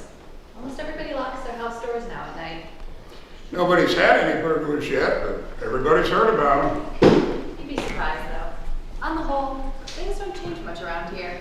That's certainly an important part of Grover's Corners. It's on a hilltop. A windy hilltop. Lots of sky, lots of clouds. Often lots of sun and moon and stars. You come up here on a fine afternoon and you can see range on range on range of hills. Awful blue they are, up there by Lake Sunapee, Lake Winnipesaukee. And if you've got a glass, you can see all the way up to the White Mountains and Mount Washington. Where North Conway is. And of course, our favorite mountain, Mount Monadnock's right here. And all the little towns all around it, Jaffrey and East Jaffrey. Peterborough, Dublin. And there, quite a ways down, is Grover's Corners. Yes, it's a beautiful spot. Lots of mountain laurel and lilacs. You know, I often wonder why folks would want to be buried in Woodlawn or in Brooklyn when they might best at the same time up here in New Hampshire. Over here, the old stones. 1670, 1680. Strong-minded people that come a long way to be independent. Summer folks wander around over there and laugh at the funny words on the tombstones. Well, I guess that doesn't do any harm. And genealogists come up from Boston. They pay by city people for looking up their ancestors. Oh, they want to make sure that they're daughters of the American Revolution or descendants of the Mayflower. Well, guess that doesn't do any harm either. Wherever you come near the human race, there's layers and layers of nonsense. Over here are the graves of some Civil War veterans. Iron flags on their tombstones. New Hampshire boys. They had a notion that the Union ought to be preserved, even though they'd never seen more than 50 miles of it themselves. All they knew was the name, friends. The United States of America. The United States of America. And they went off and they died for it. This is the new part of the cemetery. And here's your friend, Mrs. Gibbs. And here's Mr. Stinson, the organist at the Congregational Church. You all remember him. And back over here is Mrs. Soames. She's the one who thought the wedding was so pretty. You remember her? Oh, and a lot of others. And her wife's boy, Wallace, whose appendix burst in the Boy Scout trip to Crawford Notch. Yes, an awful lot of sorrow has sort of quieted down up on this hill. People just wild with grief and brought their relatives up here. You know how it is. And then time, and sunny days. Rainy days, the snow. We're glad they're in a beautiful place. We're coming up here ourselves when our fit's over. We Now, all know there are that- some things we all know, but we don't take them out and look at them very often. We all know that something is eternal. And it's not houses, and it's not names, and it's not earth. It's not even the stars. We all know deep down that something is eternal, and that something has to do with human beings. All the greatest people who've ever lived have been telling us that for 5,000 years now. And yet you'd be surprised how people keep losing hold of it. There's something that's eternal about every human being. And you know as well as I do that the dead don't stay interested in us living people for very long. Gradually, they lose hold of the earth And the ambitions they had, and the passions that they had the things they suffered, and the people that they loved. they get weaned away from the earth. That's the way I put it. Weaned away. And they stay here while the earth part in them burns away, burns out. And all that time, they slowly grow indifferent to what's going on down in Grover's Corners. They're waiting. They're waiting for something they feel is coming. Something important and great. Aren't they waiting for the eternal part in them to come out clear? Some of the things they're going to say, maybe will hurt your feelings, but that's the way it is. Mother and daughter, husband and wife. Enemy and enemy, money and miser. All those terribly important things kind of grow pale around here. And what's left when memory's gone? Your identity, Mrs. Smith. Well, looks like there are at least 2 live people here today. That's Joe Stoddard, our undertaker, supervising a newly made grave. And here comes the Grover's Corners girl who left town a few years ago to go out west.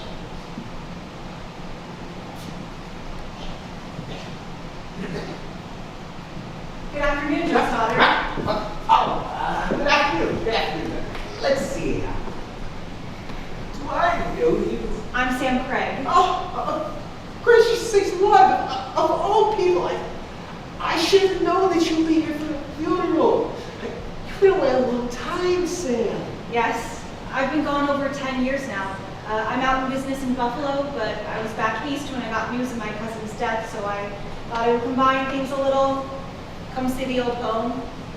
You look well, Joe. Yes, can't complain. Very sad our day today, Sam.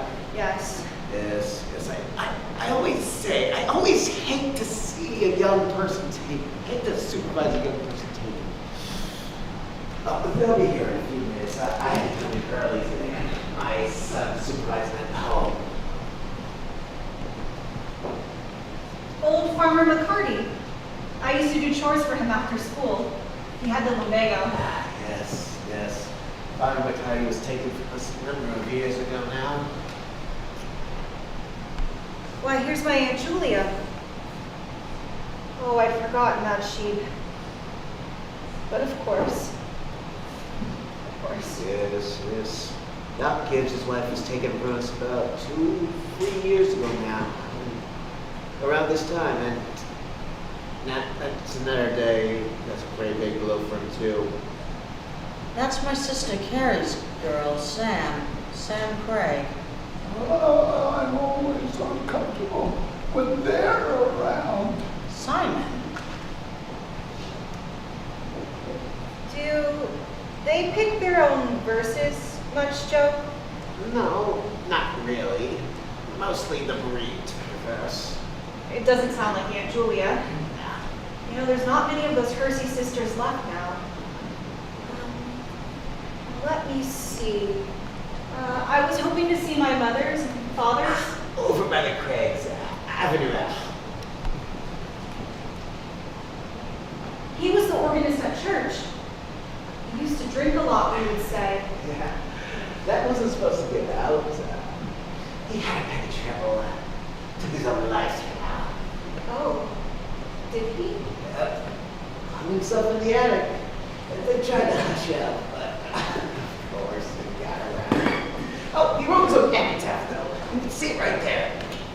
It ain't a verse exactly. Why, it's just some notes of music. What is it? I wouldn't know. Something written up in the Boston papers at the time. Joe, what did she die of? Who? My cousin? Oh! And didn't you hear? I had trouble bringing a baby into the world. 22 seconds though. There's a little boy about 4 years old. And, the grave's going to be over there? Yes. There's not much more room over here in the Gibbsy section, so bring a whole new section from Gibbs over by Avenue B. Oh, you'll have to excuse me. I see it. Blessed be the tie that binds our hearts in Christian love, the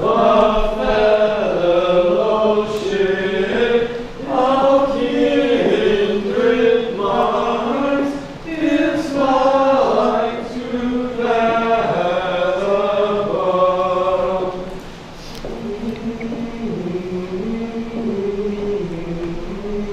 Who is it, Julia? My daughter-in-law, Emily Webb. Well, I declare. She rode up to here, must have been mighty money. When did she die of, Julia? In childbirth. Childbirth. Oh, I'd forgotten all about that. My, wasn't life awful? And wonderful. Wonderful, was it? Simon, now remember. I remember Emily's wedding. Loveliest wedding I've ever seen. I can remember Emily saying the class poem at graduation exercises. Emily was one of the brightest girls that ever graduated from high school. Why, I've heard Principal Wilkins say that time and again. I went to visit them at their farm just before I died. perfectly lovely farm. It was on the same road I used to live on. Yeah, Price Smart Farm. I was hoping they would do it again. That was always one of my favorites.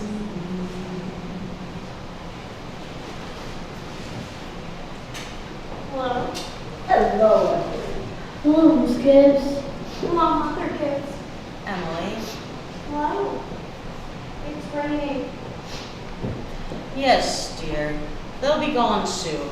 Just rest yourself. Seems thousands of years since I remembered. That was my favorite hymn. I wish I'd been here a long time. I don't like being new here. How do you do, Mr. Simpson? How do you do, Emily? Mother Gibbs, George and I met that farm. It's the best place you ever saw. We thought of you all the time. We wanted to show you the new barn and a great long cement drinking fountain for the stock. We bought that out of the money you left us. I did? Don't you remember, Mother Gibbs? The legacy you left us, why it was over $350. Yes, Emily. Well, there's a panel device on the drinking fountain, so it never overflows. And it never sinks below a certain mark there either. It's fine.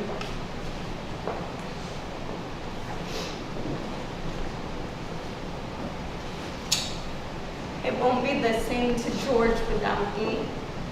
And it's a lovely farm. A lot of people don't understand, do they? No, dear. Not very much. They're sort of shut up in little boxes, aren't they? I feel as though I knew them less 1,000 years ago. My little boy is spending the day at Mrs. Carter's. Oh, Mr. Carter, my little boy is spending the day at your house. Is he? Yes, he loves it there. Mother Gibbs, we have a Ford too. Never gives any trouble. I know drive them. Mother Gibbs, how long does this feeling last? Of being one of them? When does it go away?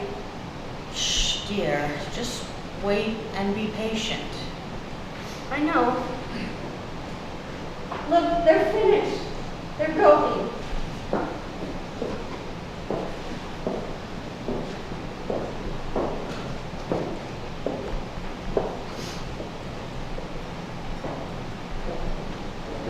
Look, Father Gibbs is bringing some of my flowers to you. He looks just like George, doesn't he?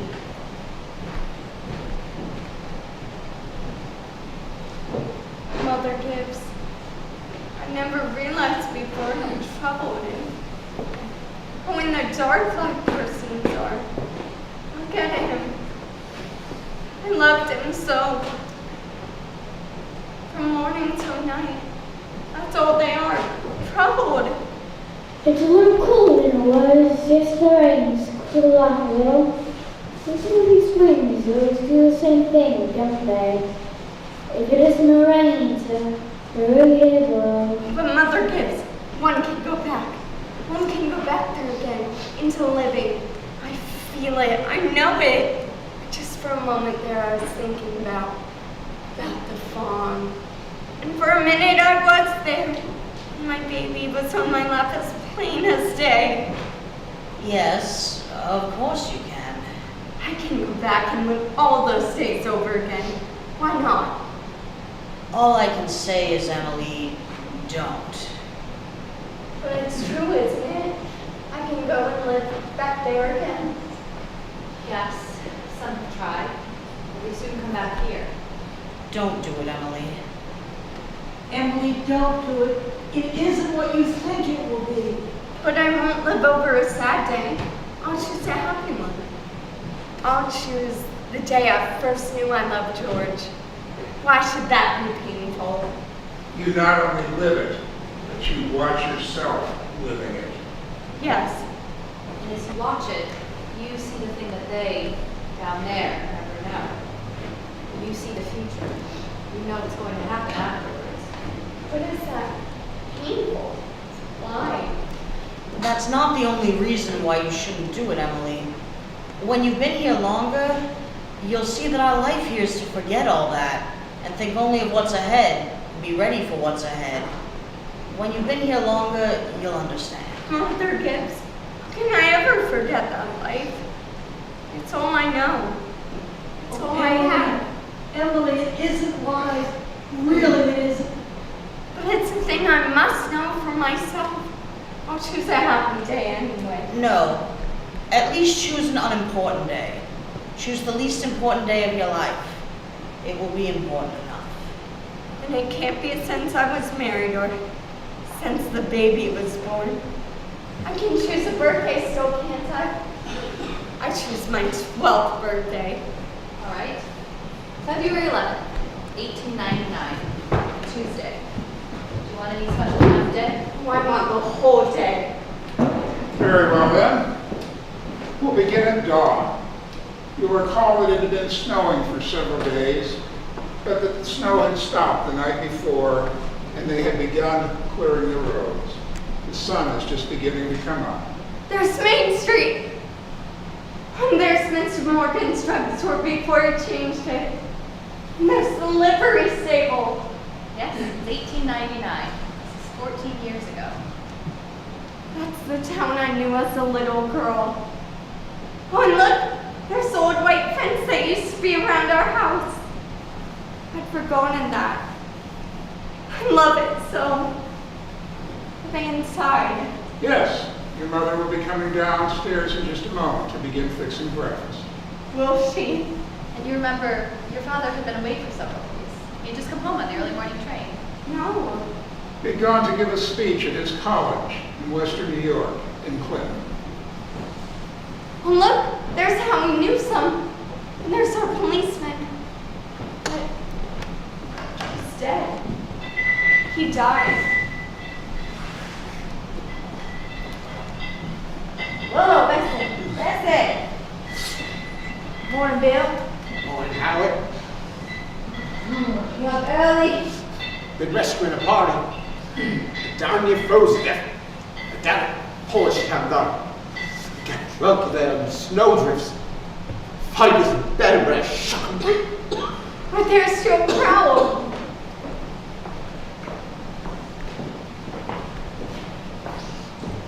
Good morning, Mr. Warren. Good morning, Howie. Children, it's time to get up. Wally, Emily, Mama, I'm here. How young Mama looks. you can come down and dress by the fire if you hurry. Good morning, Miss Newsom. It's cold out. It's 10 below by my barn, Mrs. Webb. Imagine, well, keep yourself wrapped up. Mama, I can't find my blue hair ribbon anywhere. Just open your eyes, dear. I laid it out special for you. Right there on the dresser. Honestly, if it was a snake, it would bite you. Oh, yes, yes.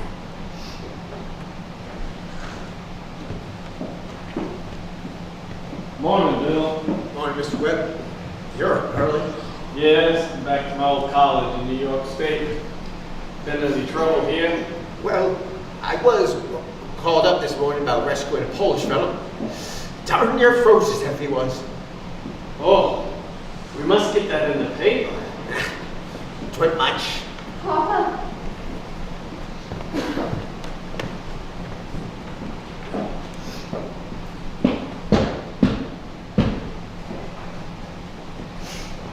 Good morning, Mother. Good morning, Charles. How did it go? Oh, fine, I guess. I told them a few things. Everything all right here? Yes, nothing special happened. It's been downright cold. Miss Newsom says it's 10 below at her barn. Yes, it's even colder than that at Hamilton College. Students' ears are falling off. Ain't Christian. Oh, paper have any mistakes in it? None that I could tell. Oh, coffee's ready when you want it. Charles, you do remember that today is Emily's birthday? You did remember to get her something. Yes, I got something right here. Oh, Where's my girl? Where's my birthday girl? Charles, you can see her at breakfast. She's slow enough as it is. Charles, children, I'm not going to call you again.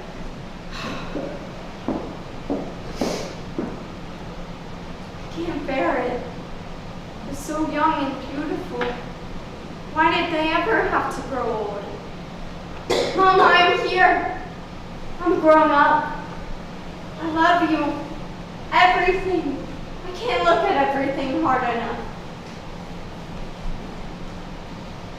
Good morning, Mama. Good morning, my dear, and a very happy birthday to my girl, and many happy returns. There's some surprises for you there on the kitchen table. Mama, you shouldn't have. But birthday or no, I want you to eat your breakfast good and slow. I want you to grow up to be a good, strong girl. Now, that there in the blue paper is from your Aunt Karen. And I guess you can reckon who brought you that postcard album. George Gibbs found it on the porch this morning. Must have come over really early in the cold. It's mighty nice of him. Oh, George. I've forgotten that. Now, eat that bacon good and slow. It'll keep you warm on a cold day. Oh, Mama, just look at me for 1 minute as though you really saw me. 14 years have gone by. I'm dead. You're a grandmother, Mama. I married George Gibbs, Mama. Wally said too, Mama.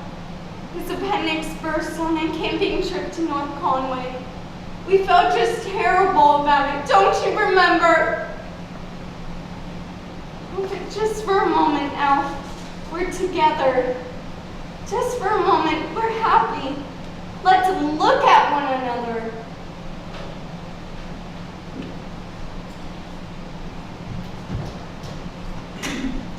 Now, that there in the yellow paper is something I found in your mother in the attic among your grandmother's things. You're old enough to wear it now, and I thought you might like it. And this is from you, Mom. It's lovely, and it's just what I wanted. I'm so glad you like it. I hunted all over for it. Yeah, Nora couldn't find one in Concord, and I had to send all the way to Boston for it. Now, Wally has something for you as well. He made it in his manual training class, and he's so very proud of it. So make a big fuss, okay? And your father has a surprise for you, too. Though I don't know yet what it is. Shh. Here they come. Where's my girl? Where's my birthday girl? I can't go on. It goes so fast. We don't have time to look at one another. I didn't realize. So all that was going on, and we never noticed. Take me back, up the hill to my grave. Oh, but first, wait. One more look.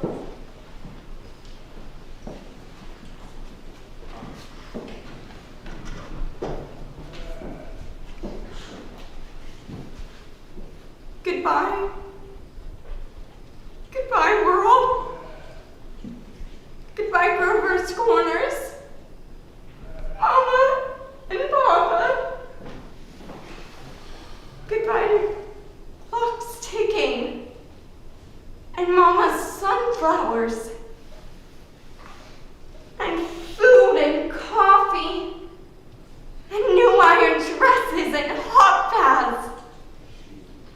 And sleeping and waking up. Oh, Earth. You're too wonderful for anybody to realize you. To any human beings ever realize life while they live it every minute. No. The saints and the poets, maybe. They do some. I'm ready to go back.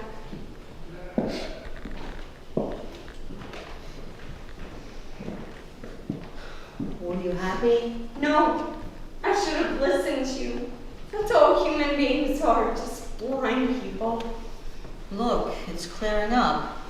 The stars are coming out. Mr. Simpson, I should have listened to them. Yes. Now you know. Now you know. That's what it was to be alive. To move about in a cloud of ignorance. To go up and down, trampling on the feelings of those about you. To spend and waste time as though you had 1,000,000 years. To always be at the mercy of one self-centered passion or another. Now you know. That's the happy existence you wanted to go back to. Ignorance, blindness. Simon Simpson, that ain't the whole truth and you know it. Look at that star, Emily. I forget its name.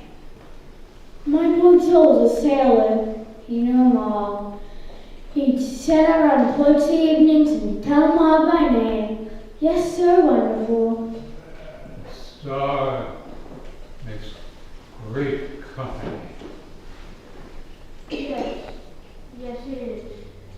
It's one of them coming. That's funny. Take no time for one of them to be here. Mother Gibbs, it's George. Shh, dear. Just rest yourself. It's George. He's my boy Joel. He knew the stars. He used to say it took millions of years for that little speck of light to get to Earth. Don't seem like a body could believe it, but that's what he used to say. Millions of years. Goodness gracious, that's no way to behave. He ought to be hung. Mother Gibbs, Yes, Emily? they don't understand, do they? No, dear. They don't understand.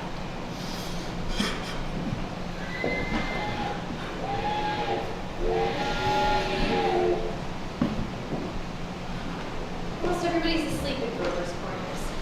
There are a few lights on. Shorty Hawkins down at the depot. She just watched the Albany train go by. And at the livery stable, someone's setting up late talking. Yes, it's clearing up. There are the stars doing their old crisscross journeys in the sky. Scholars haven't settled the matter yet. They seem to believe there are no living beings out there. Just chalk, fire. One of them is straining away all the time, trying to make something of itself. The strain's so great that every 16 hours, everybody has to lie down and get a rest. Yeah. 11 o'clock at Grover's Corners. You all get yourself a good rest tonight, too. Good night. Good night.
free to talk to the actors and actresses, and have a wonderful evening.